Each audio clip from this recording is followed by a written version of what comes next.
A veces, el éxito nos ciega tanto que olvidamos los escalones que pisamos para llegar a la cima. Marcelo, un millonario de 55 años, entró a un restaurante exclusivo para cerrar el negocio de su vida, pero terminó encontrando algo mucho más valioso y doloroso. Al ver a una mujer de 65 años limpiando una mesa con manos temblorosas, su mundo se detuvo. No era una empleada cualquiera, era la mujer que le dio todo cuando él no tenía nada, y a la que él había abandonado en el olvido. Prepárate para llorar con este reencuentro. Estás en Rutas Fascinantes. Si valoras la gratitud, suscríbete ahora y activa la campanita. Y dinos en los comentarios, ¿desde qué ciudad nos estás viendo y qué hora es allá? Comencemos. El ambiente dentro del restaurante era de una sofisticación abrumadora. El tipo de lugar donde el silencio se valora tanto como la comida y donde los negocios de millones de dólares se cierran con un apretón de manos discreto. Marcelo, un hombre de 55 años cuya presencia imponía respeto inmediato, caminaba hacia su mesa reservada con la seguridad de quien es dueño de su destino. A su alrededor, los comensales murmuraban reconociendo su rostro de las revistas de finanzas, admirando su porte elegante y la autoridad que emanaba. Sin embargo, a pesar de estar rodeado de lujo y poder, Marcelo sentía esa noche una extraña inquietud en el pecho, una sensación de vacío que ningún contrato exitoso había logrado llenar en las últimas décadas.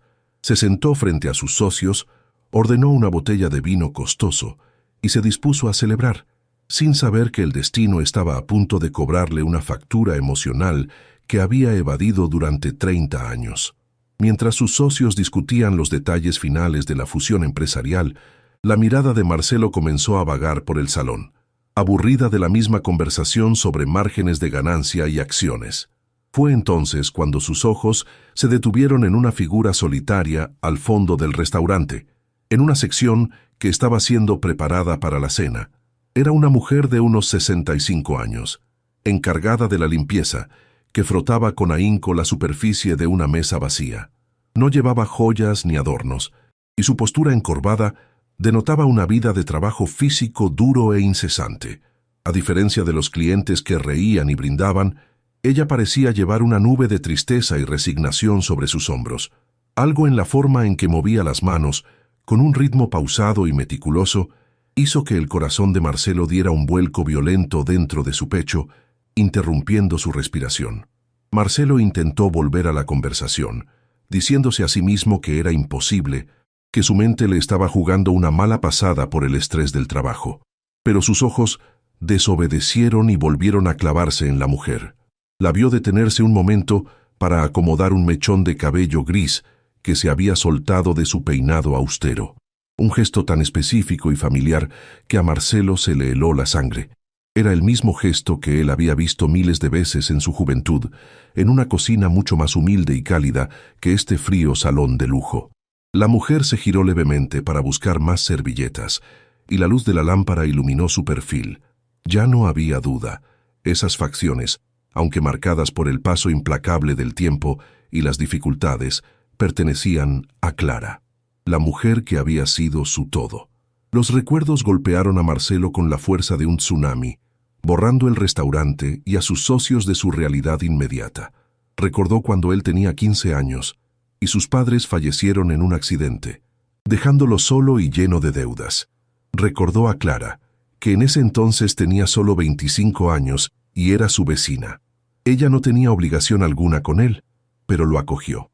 Clara trabajó turnos dobles, sacrificó sus propios sueños de ir a la universidad y vendió sus pocas pertenencias de valor para que Marcelo pudiera terminar la escuela y tener un plato de comida caliente cada noche. Ella fue su hermana mayor, su madre sustituta y su ángel guardián. Y él le pagó yéndose a estudiar al extranjero con una beca que ella le ayudó a conseguir, prometiendo volver por ella cuando fuera rico. Una promesa que se disolvió en la ambición y el egoísmo de su nueva vida. La culpa, que había estado dormida bajo capas de éxito y justificaciones baratas, despertó con garras afiladas. Marcelo vio cómo Clara intentaba levantar una pila pesada de platos sucios de una mesa cercana. Sus brazos temblaban visiblemente por el esfuerzo, y una mueca de dolor cruzó su rostro cansado. En ese momento, un camarero joven y arrogante pasó a su lado y, al ver que ella se movía lento, le hizo un gesto brusco con la mano para que se apartara del camino. «Más rápido, por favor, que hay clientes esperando», pareció decirle con una actitud despectiva. Clara bajó la cabeza, sumisa, y se apresuró a cumplir la orden, limpiándose discretamente una lágrima de la mejilla. Ver esa humillación, ver a la mujer que le había enseñado a ser un hombre siendo tratada como un estorbo, encendió una furia volcánica en Marcelo. «Señor Marcelo, ¿nos está escuchando? Necesitamos su firma en la cláusula 4», dijo uno de los inversores, notando la distracción del magnate. Marcelo no respondió. Se puso de pie bruscamente, haciendo que su silla raspara el suelo con un sonido estridente que llamó la atención de las mesas cercanas. «La reunión ha terminado», dijo con voz ronca, sin mirar a sus socios. «Tengo algo infinitamente más importante que hacer». Sin dar más explicaciones, y dejando a los hombres de negocios boquiabiertos y ofendidos, Marcelo comenzó a caminar hacia el fondo del restaurante. Sus pasos eran pesados, cargados de arrepentimiento. No le importaba su reputación, ni el dinero, ni el escándalo. Solo le importaba llegar hasta ella antes de que su cobardía lo detuviera de nuevo. A medida que se acercaba, Marcelo podía ver los estragos que la pobreza había causado en Clara. Sus manos, que antes eran suaves y acariciaban su cabello cuando tenía pesadillas, ahora estaban ásperas, rojas y deformadas por la artritis. Su rostro tenía arrugas profundas que no eran de reír, sino de preocuparse.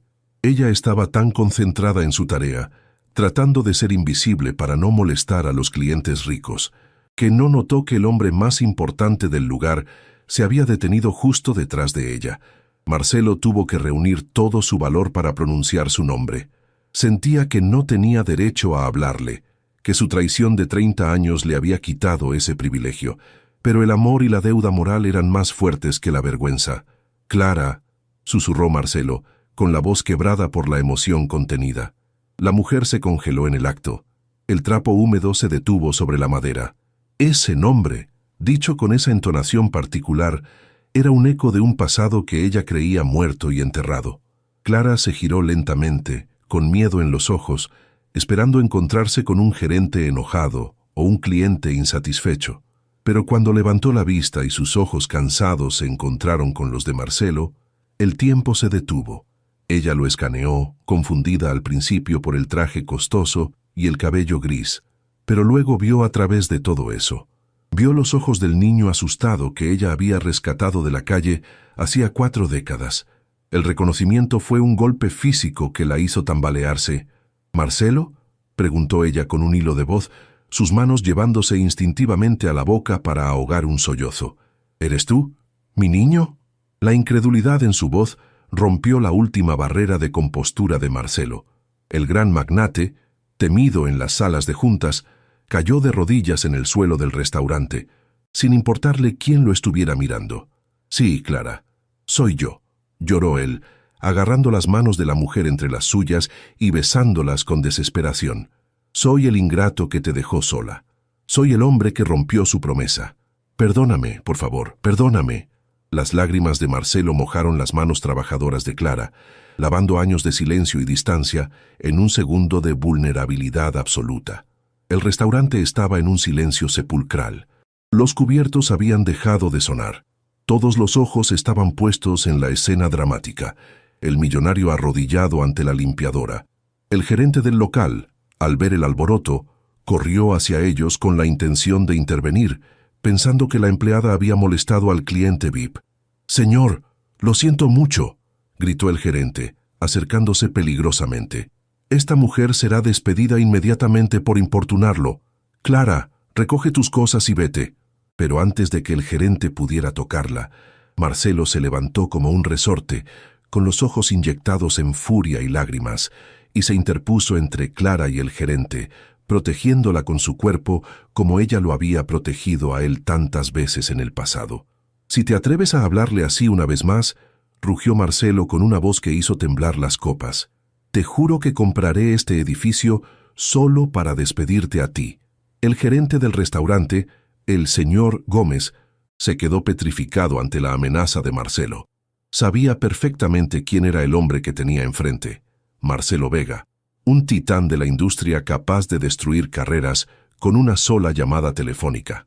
El color desapareció de su rostro, dejando una palidez mortal. «Señor Vega, yo no tenía idea. Pensé que era una simple empleada», balbuceó, retrocediendo con las manos en alto en señal de rendición. Marcelo, sin dejar de proteger a Clara con su cuerpo, miró al hombre con un desprecio absoluto. «Ese es tu error y el de todos aquí. Creen que el uniforme define a la persona. Esta mujer, a la que tú llamas simple empleada, tiene más dignidad en su dedo meñique que tú en toda tu vida. Ella me alimentó cuando yo moría de hambre. Ella es la razón por la que estoy vivo hoy para comprar tu miserable restaurante». La revelación resonó en el salón como un trueno, avergonzando a todos los presentes. Marcelo se giró hacia los comensales, que seguían observando con la boca abierta, y alzó la voz para que cada rincón del salón lo escuchara. «Mírenla bien. Ustedes ven a alguien que limpia sus migajas, alguien a quien ignoran o miran con asco si se acerca demasiado a sus platos caros. Pero yo veo a la única madre que tuve. Me avergüenza decir que yo fui como ustedes durante 30 años, ciego, arrogante y olvidadizo, pero eso termina hoy. Nadie, absolutamente nadie, volverá a tratar a Clara como si fuera invisible mientras yo respire». Sus palabras, cargadas de una sinceridad brutal, hicieron que muchos bajaran la mirada hacia sus platos, sintiendo el peso de su propia indiferencia. Marcelo no estaba solo defendiendo a Clara, estaba impartiendo una lección de humanidad que el dinero de esa sala no podía comprar. Clara, abrumada por la atención y el conflicto, tiró suavemente de la manga del saco de Marcelo. Sus ojos estaban llenos de pánico y humildad. «Marcelo, por favor, hijo, no hagas esto», susurró con voz temblorosa, intentando esconderse detrás de él. «Vas a meterte en problemas. Esa gente es importante. Yo solo soy la de la limpieza. Necesito este trabajo. Si el señor Gómez se enoja, me va a despedir y no tendré con qué pagar el alquiler del cuarto. Vámonos, por favor. No quiero causarte vergüenza frente a tus amigos». La preocupación de Clara por el bienestar de Marcelo, incluso cuando ella era la víctima, rompió el corazón del millonario una vez más. Ella seguía siendo la misma mujer abnegada de siempre, poniendo las necesidades de él por encima de su propia dignidad, protegiéndolo incluso del juicio social que él mismo había provocado. Marcelo se quitó su saco de diseñador, una prenda que valía miles de dólares, y con una ternura infinita lo colocó sobre los hombros encorvados de Clara, cubriendo su uniforme de trabajo manchado. «Tú nunca serás una vergüenza para mí, Clara. La única vergüenza soy yo por haber tardado tanto en encontrarte. Y no te preocupes por el trabajo. Acabas de renunciar. Nunca más vas a limpiar una mesa, a menos que sea la de tu propia casa». Con un brazo firme alrededor de sus hombros, Marcelo la guió hacia la salida, ignorando por completo a sus socios japoneses que seguían sentados, atónitos, con los contratos sin firmar sobre la mesa. Para Marcelo, el negocio multimillonario había dejado de existir. Su única misión ahora era sacar a Clara de ese lugar que la había empequeñecido y devolverle el lugar de honor que merecía en su vida. Salieron del restaurante hacia la noche fresca, dejando atrás el murmullo de los curiosos. El chofer de Marcelo, al ver a su jefe salir con una mujer mayor vestida de limpieza y envuelta en un saco de lujo, corrió a abrir la puerta trasera de la limusina blindada. Clara se detuvo ante el vehículo imponente, mirando el interior de cuero crema con miedo. «Marcelo, no puedo subir ahí. Mira mis zapatos. Están sucios. Voy a manchar todo», dijo ella, intentando retroceder. Marcelo negó con la cabeza y le tomó la mano con firmeza. «Me importa un bledo el coche, Clara. Es solo un objeto. Tú eres mi familia. Entra». La ayudó a subir con la delicadeza con la que se trata a una reina y se sentó a su lado, cerrando la puerta y aislándolos del ruido del mundo exterior en una burbuja de silencio y lujo repentino. El coche arrancó suavemente, deslizándose por las calles iluminadas de la ciudad. Durante los primeros minutos, ninguno dijo nada. Clara acariciaba la tela suave del asiento, incrédula, mientras Marcelo la observaba, notando cada nueva arruga, cada cana, cada señal de sufrimiento en su rostro. Finalmente, rompió el silencio con la pregunta que le quemaba la garganta. «Clara, ¿por qué? ¿Por qué estás trabajando así a tu edad? ¿Qué pasó con la casa del pueblo? Yo pensé que estabas bien. Me dije a mí mismo que seguramente te habías casado, que tenías una vida tranquila. ¿Por qué nunca me buscaste? Sabías mi nombre, salgo en las noticias. Podrías haberme llamado». La culpa en su voz era palpable. Una herida abierta que buscaba ser cauterizada con la verdad, por dolorosa que fuera. Clara suspiró profundamente, mirando por la ventanilla empañada. «Te vi, mi niño. Te vi muchas veces en las revistas que la gente tiraba a la basura. Te vi con tus trajes elegantes, recibiendo premios. Te veías tan grande, tan importante», respondió ella con una sonrisa triste. «Pensé en buscarte, sí, muchas veces, cuando el hambre apretaba. Pero me dio miedo. Miedo de que te avergonzaras de mí. Miedo de que pensaras que solo te buscaba por dinero. Tú volaste alto, Marcelo, tal como te dije que hicieras, y yo me quedé en la tierra. No quería ser un peso para ti. Me dije, si él quiere verme, él sabe dónde encontrarme. Pero nunca volviste, y con el tiempo entendí que tu vida ya no tenía espacio para una vecina pobre». Marcelo cerró los ojos, recibiendo cada palabra como una puñalada merecida. «¿Y la casa? ¿Qué pasó con tu casa?», insistió. La expresión de Clara se oscureció. «La perdí hace 5 años, Marcelo. Mi hermana enfermó de cáncer. Fue una enfermedad larga y costosa. Vendí todo lo que tenía para pagar sus tratamientos, los muebles, las joyas de mi madre, y finalmente hipotequé la casa. Ella murió de todas formas, y el banco se quedó con todo. Me vine a la ciudad buscando trabajo, pero a mi edad nadie contrata. Solo conseguí esto, limpiando por las noches y lavando platos. Vivo en una habitación compartida en la periferia. No es mucho, pero es honesto.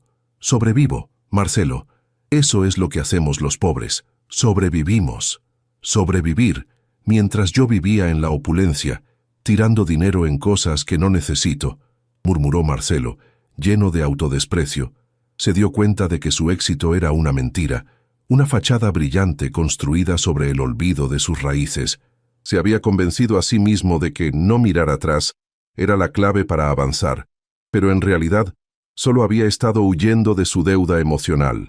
«Fui un cobarde, Clara. Me embriagué con el poder y me olvidé de quien me enseñó a caminar. Pensé que enviarte un cheque algún día lo solucionaría todo, pero pospuse ese día una y otra vez, hasta que pasaron 30 años. Creí que el tiempo se detendría para ti, que siempre estarías allí esperándome en esa casita. Qué equivocado estaba». Marcelo tomó las manos de Clara entre las suyas y las apretó con fuerza, mirándola a los ojos con una determinación feroz. «Pero eso se acabó. Te juro por la memoria de mis padres que no volverás a pasar frío ni hambre. No vas a volver a esa habitación compartida. Esta noche vienes conmigo a mi casa. Tengo espacio de sobra, una casa demasiado grande y vacía para un hombre solo. Y mañana vamos a empezar a recuperar todo lo que perdiste. No es caridad, Clara, es justicia. Es el pago de una deuda que debí saldar hace décadas. A partir de ahora, tú eres mi prioridad. Y si el mundo no lo entiende, que se vaya al diablo». Clara intentó protestar, decir que no era necesario, pero Marcelo no aceptó un no por respuesta. El coche giró hacia el barrio más exclusivo de la ciudad, llevando a la limpiadora hacia un destino que jamás imaginó al despertar esa mañana. El vehículo blindado atravesó los portones de hierro forjado de la residencia de Marcelo, revelando una propiedad que parecía sacada de una película. Los jardines estaban iluminados con luces estratégicas que resaltaban estatuas y fuentes, y la fachada de la casa se alzaba imponente con columnas blancas y ventanales enormes. Para Marcelo, esta vista era rutinaria, un símbolo de su estatus, pero para Clara era un palacio intimidante que la hacía sentirse más pequeña que nunca. Al detenerse el coche, Clara no se movió. Se aferró al asiento de cuero, mirando la casa con terror genuino. «Marcelo, esto es demasiado. Yo no pertenezco aquí», murmuró, mirando sus manos ásperas sobre su regazo. «Soy una mujer sencilla. Me voy a perder ahí dentro. Por favor, llévame a un hotel barato. Estaré mejor». La idea de entrar a ese mundo de lujo la aterraba más que la pobreza que conocía, porque sentía que era una intrusa en la vida de un príncipe. Marcelo rodeó el coche y abrió la puerta él mismo, ofreciéndole la mano. «Tú perteneces donde yo esté, Clara. Esta casa es solo ladrillos y cemento. Ha estado fría y vacía durante años porque le faltaba calor humano. Tú eres ese calor». Con suavidad pero con firmeza, la ayudó a bajar y la guió hacia la entrada principal. Al abrir la puerta doble, el vestíbulo de mármol brilló bajo la luz de una araña de cristal gigantesca. El personal de servicio, un mayordomo y 2 empleadas jóvenes, estaban esperando en fila, alertados por el chofer. Al ver entrar a su jefe con una mujer mayor vestida con un uniforme de limpieza sucio y envuelta en un saco de hombre, sus ojos se abrieron con sorpresa, pero mantuvieron la compostura profesional. Clara, al ver a las empleadas con sus uniformes impecables, instintivamente agachó la cabeza, sintiendo la vergüenza de ser la sucia entre las limpias.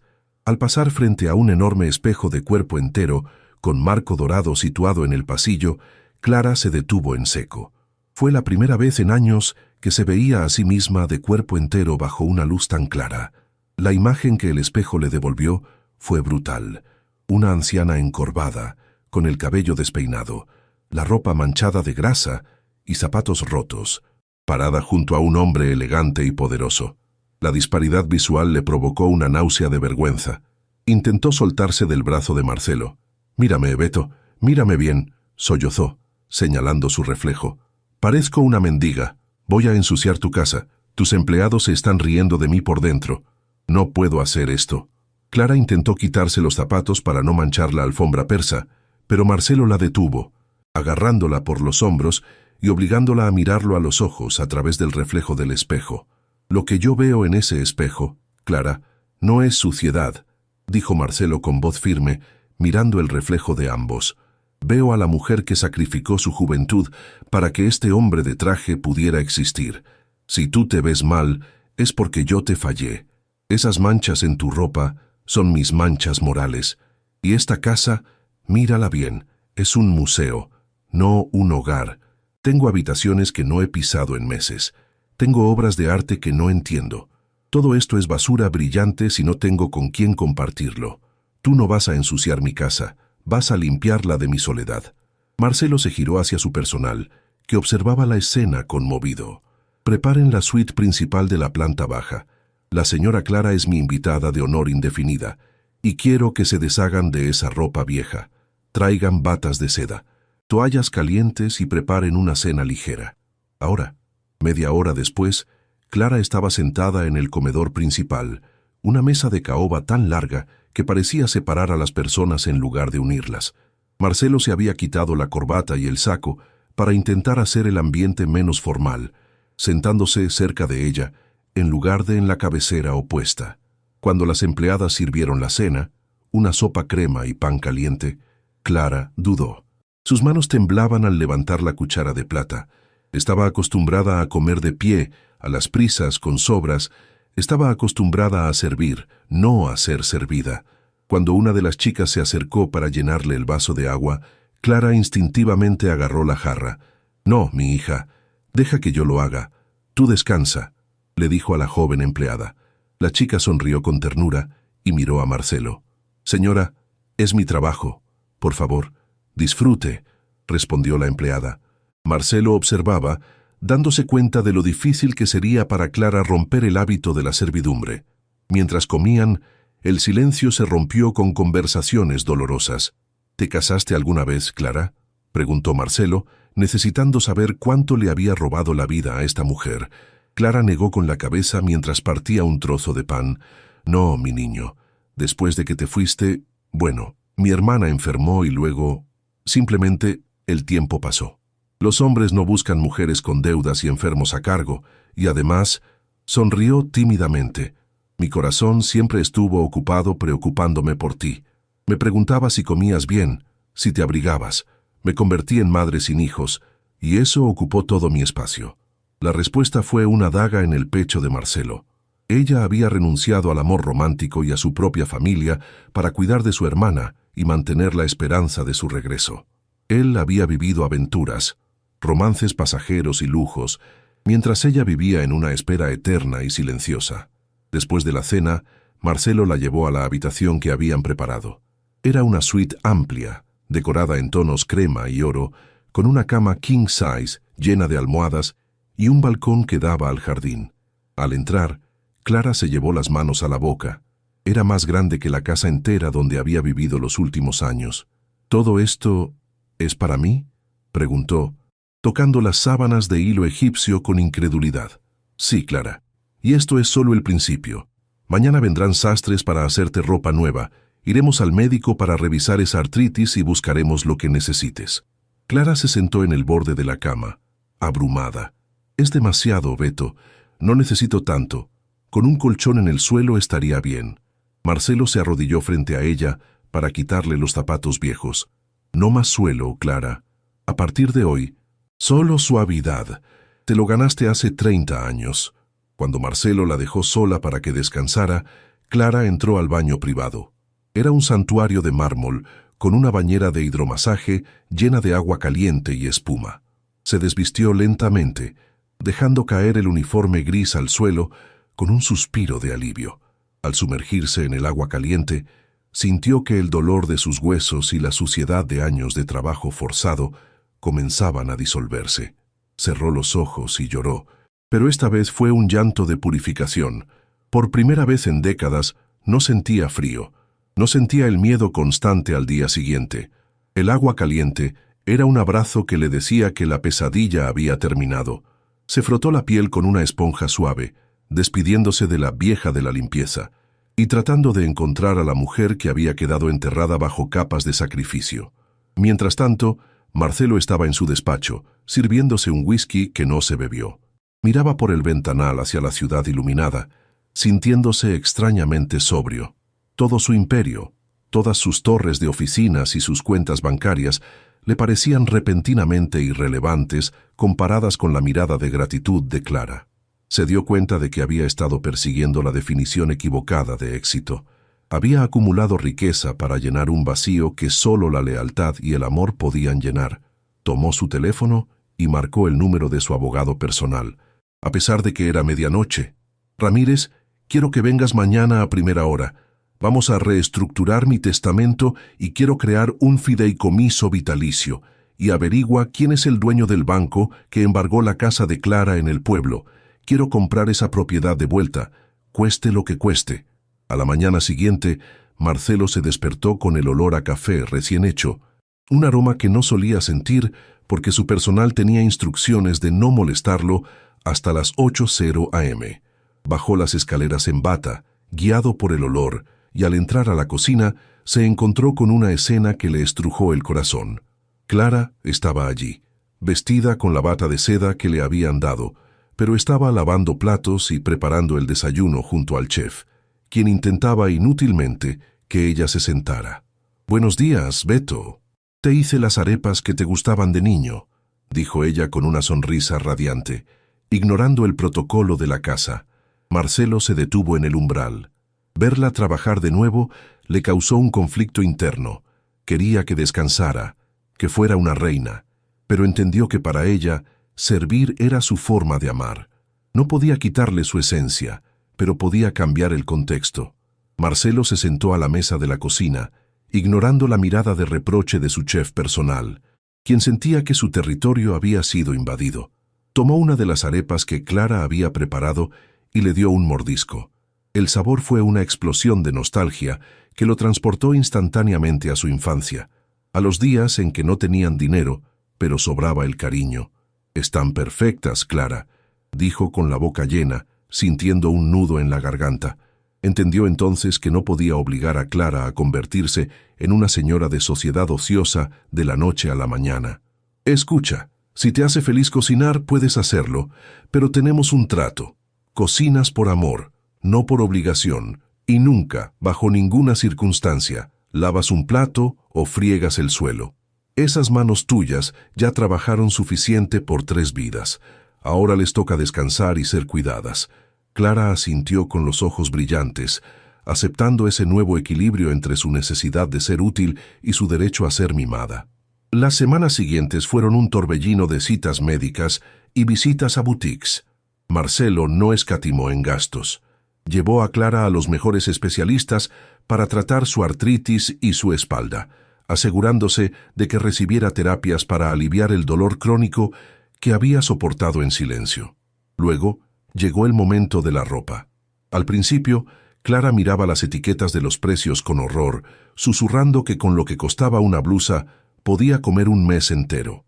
Marcelo, con paciencia infinita, le quitaba las etiquetas y le decía: «El dinero es solo papel, Clara.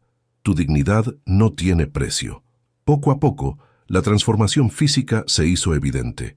Con el cabello arreglado, la piel cuidada y ropa elegante que se ajustaba a su edad, Clara ya no parecía la mujer derrotada del restaurante.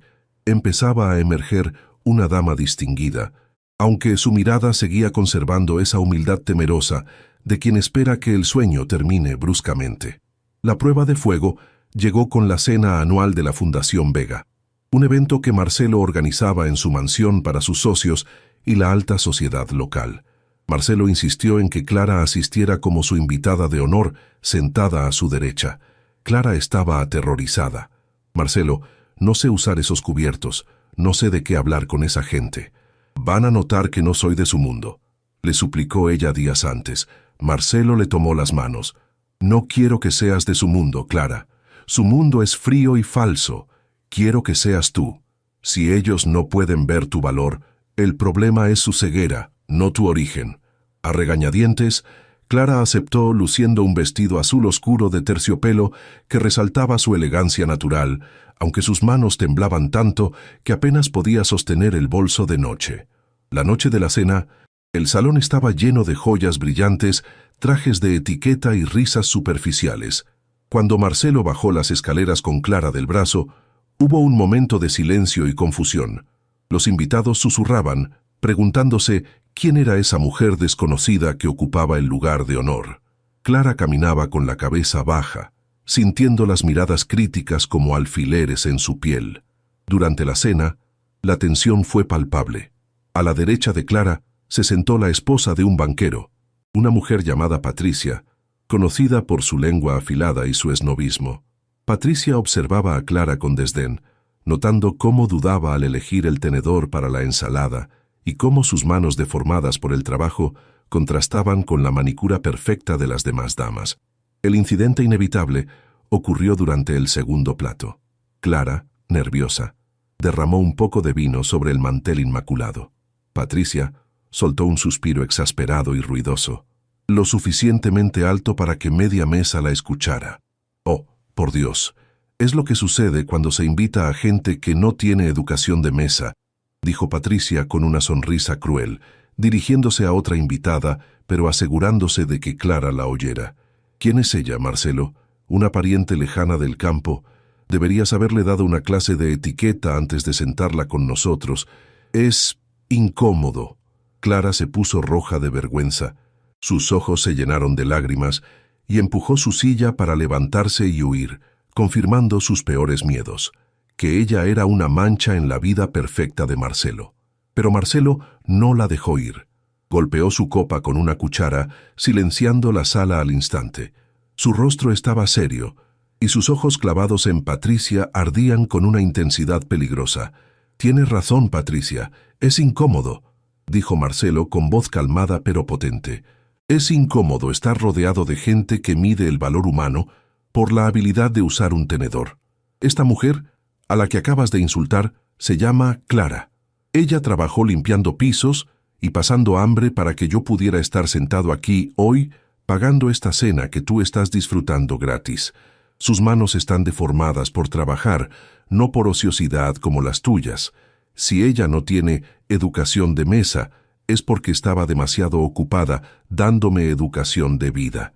Ay, francamente, prefiero cenar con ella en el suelo que contigo en esta mesa».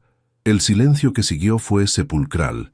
Patricia se puso pálida, boqueando como un pez fuera del agua, mientras su esposo intentaba disculparse con la mirada. Marcelo se giró hacia Clara, ignorando al resto de la sala. «Si alguien más tiene un problema con la presencia de Clara, la puerta está abierta. De hecho, esta cena ha terminado». Marcelo ayudó a Clara a levantarse y la sacó del comedor, dejando a la élite de la ciudad avergonzada y atónita. Ya en la biblioteca, lejos de las miradas, Clara rompió a llorar. «Arruiné tu noche, Beto, te hice quedar mal». Marcelo la abrazó con fuerza. «No, Clara, tú me diste la oportunidad de mostrar de qué lado estoy realmente. Nunca estuve más orgulloso de presentarte. Ellos no te merecen, Biu». Unos días después, para alejarla del estrés de la ciudad y de los recuerdos amargos de esa cena, Marcelo organizó un viaje. No le dijo a dónde iban. Subieron al helicóptero privado y volaron durante 1 hora hacia el interior del país. Clara miraba el paisaje verde con curiosidad, reconociendo poco a poco la geografía de las montañas y los ríos. Cuando el helicóptero aterrizó en un campo cercano a un pequeño pueblo, el corazón de Clara dio un vuelco. «Conozco este lugar», susurró, pegada a la ventanilla. Era su pueblo natal, el lugar donde había criado a Marcelo y donde había perdido todo. «¿Por qué me traes aquí, Beto? No queda nada para mí aquí, solo tristeza y la casa que perdí». Un coche los esperaba para llevarlos al centro del pueblo. Las calles habían cambiado un poco. Había más asfalto y menos árboles, pero la esencia era la misma. El coche se detuvo en la calle principal, frente a una casa que Clara conocía mejor que las palmas de sus manos. Pero no era la ruina abandonada que ella esperaba ver. La casa estaba recién pintada de blanco brillante, con tejas nuevas y un jardín lleno de rosales floreciendo, tal como los tenía su madre. La cerca estaba reparada y las ventanas brillaban. Clara bajó del coche, temblando, caminando hacia la reja como si estuviera en un sueño. «¿Qué es esto? ¿Quién vive aquí ahora?», preguntó con la voz ahogada por la emoción. Marcelo se paró detrás de ella y le puso un juego de llaves en la mano. «Nadie vive aquí, Clara. La casa estaba esperando a su dueña». Le explicó cómo sus abogados habían rastreado la propiedad. La habían comprado al banco, pagando el triple de su valor, y habían contratado a un equipo para restaurarla en tiempo récord, basándose en los recuerdos de Marcelo. «Recuperé los muebles que pude encontrar en subastas locales y compré réplicas de lo que se perdió. Esta es tu casa, Clara. Tienes tu mansión en la ciudad conmigo, pero sé que tu corazón pertenece aquí. Nunca más nadie te la va a quitar. Es tuya, libre de deudas para siempre». Clara apretó las llaves contra su pecho y cayó de rodillas en la acera de su infancia, llorando de una felicidad que sanaba 30 años de heridas. Clara giró la llave en la cerradura con manos temblorosas y empujó la puerta de madera. El interior de la casa no olía a humedad ni a encierro, sino a lavanda y cera para madera, el mismo aroma que tenía cuando su madre vivía. Marcelo se había encargado de cada detalle. En la sala, los muebles no eran nuevos y modernos. Eran réplicas exactas de los sillones viejos y cómodos donde Clara solía sentarse a tejer. En las paredes, Marcelo había colgado y enmarcado las pocas fotografías que sobrevivieron. Fotos de él cuando era niño, de la graduación de la escuela, momentos felices que Clara creía perdidos en la basura. Al recorrer las habitaciones, Clara iba tocando cada objeto, cada cortina, como si quisiera asegurarse de que no eran un holograma. «Me devolviste mi vida, Beto», susurró ella, girándose hacia él con el rostro bañado en lágrimas. «No solo la casa, me devolviste mis recuerdos». Marcelo negó con la cabeza, sintiendo un nudo en la garganta al verla tan conmovida. «No, Clara, yo solo compré cosas. Tú fuiste la que guardó estos recuerdos vivos en tu corazón cuando yo los había olvidado». Caminaron hacia la cocina, el corazón del hogar. Allí, sobre la mesa de madera rústica, había una caja de zapatos vieja y desgastada, atada con una cuerda. Clara se detuvo en seco al verla. «¿Dónde encontraste esto?», preguntó, visiblemente nerviosa. Estaba entre las cosas que el banco había guardado en un depósito olvidado. «La recuperamos ayer», explicó Marcelo. «No la abrí. Decía, para mi niño, así que supuse que era privado». Clara acarició la tapa de la caja con ternura, y luego, con una mirada de decisión, se la extendió a Marcelo. «Ábrela. Es para ti. Siempre fue para ti». Marcelo desató la cuerda y levantó la tapa. El interior estaba lleno de sobres, cientos de ellos, amarillentos por el tiempo.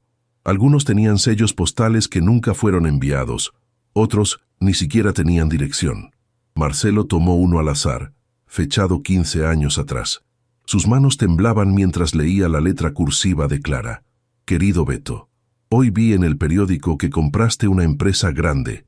Estoy tan orgullosa de ti. Aquí la cosecha fue mala y me duele la espalda. Pero no importa, porque sé que tú estás bien y comes caliente. No te escribo para pedirte nada, solo para que sepas que rezo por ti cada noche. Vuela alto, mi niño. Marcelo abrió otro y otro. Eran cartas escritas durante 30 años. En cada cumpleaños, en cada Navidad, en cada momento difícil, ella le había escrito, contándole su vida y enviándole amor, pero nunca las envió por miedo a molestarlo o a que él se avergonzara de su letra humilde. El impacto de esas cartas fue devastador para Marcelo. Cayó sentado en una silla de la cocina, sollozando sin control, abrazando la caja contra su pecho. Mientras él viajaba por el mundo, cerraba tratos y se olvidaba de llamar. Ella había estado allí, en esa cocina, escribiéndole al vacío, amándolo sin esperar nada a cambio, ni siquiera una respuesta. Esas cartas eran la prueba física de un amor incondicional que él no merecía. Nunca me olvidaste, logró decir entre sollozos. Ni un solo día. Clara se acercó y abrazó su cabeza, acunándolo como cuando era un niño pequeño. El amor de una madre no conoce el olvido, Beto. No importa si no te parí, eres mi hijo de alma, y un hijo siempre vuelve, aunque tarde 30 años. Esa noche, Marcelo tomó la decisión más importante de su carrera. Llamó a su junta directiva y anunció su retiro parcial. Delegó sus funciones diarias para quedarse en el pueblo. No podía recuperar los 30 años perdidos, pero podía aprovechar cada segundo del tiempo que les quedaba. Mandó instalar internet satelital y una oficina pequeña en la casa de Clara para manejar sus asuntos urgentes. Pero sus días ya no giraban en torno a la bolsa de valores. Sus días ahora se trataban de desayunar con Clara en el jardín, de acompañarla al mercado del pueblo y de escuchar las historias que ella tenía guardadas.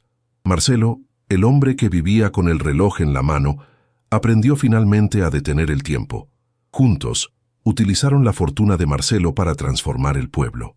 No construyeron estatuas ni edificios ostentosos. Construyeron una clínica moderna para ancianos que no podían pagar tratamientos y un comedor comunitario llamado La Mesa de Clara, donde nadie, absolutamente nadie, comía sobras ni era juzgado por su apariencia. Clara, con su salud restaurada y su espíritu vibrante, dirigía el comedor. Ya no limpiaba mesas por necesidad y humillación. Ahora servía platos con orgullo y dignidad, alimentando a otros como había alimentado a Marcelo. Verla sonreír mientras servía a los necesitados le dio a Marcelo una satisfacción que ningún yate ni mansión le había dado jamás. Entendió que el dinero solo tiene valor cuando se convierte en bienestar para otros. 5 años después, Clara falleció pacíficamente mientras dormía en su propia cama, en su propia casa, sabiéndose amada y segura. Marcelo estaba a su lado, sosteniendo su mano hasta el último suspiro. El dolor fue inmenso, pero no hubo arrepentimientos de última hora porque habían dicho todo lo que tenían que decir. El funeral de Clara fue el evento más grande que el pueblo había visto. No vinieron socios de negocios ni celebridades. Vinieron cientos de personas humildes a las que Clara había ayudado, tanto en sus años de pobreza como en sus años de abundancia. Llenaron la iglesia y las calles, contando historias de cómo doña Clara les había dado un pan o una palabra de aliento cuando nadie más los miraba. Después del entierro, Marcelo regresó a la ciudad una última vez. Fue al restaurante El Asador Real, el lugar donde la había reencontrado. El gerente, el señor Gómez, se puso nervioso al verlo entrar, temiendo una represalia. Pero Marcelo no iba a gritar. Iba a comprar. Firmó el cheque esa misma tarde y se convirtió en el dueño del lugar. Su primera orden ejecutiva fue cambiar el nombre del restaurante a Doña Clara, y estableció una nueva regla inquebrantable, escrita en una placa de bronce en la entrada. En esta mesa, todos son iguales. Se prohíbe juzgar por la apariencia. Aquí se sirve con humildad y se respeta con el alma.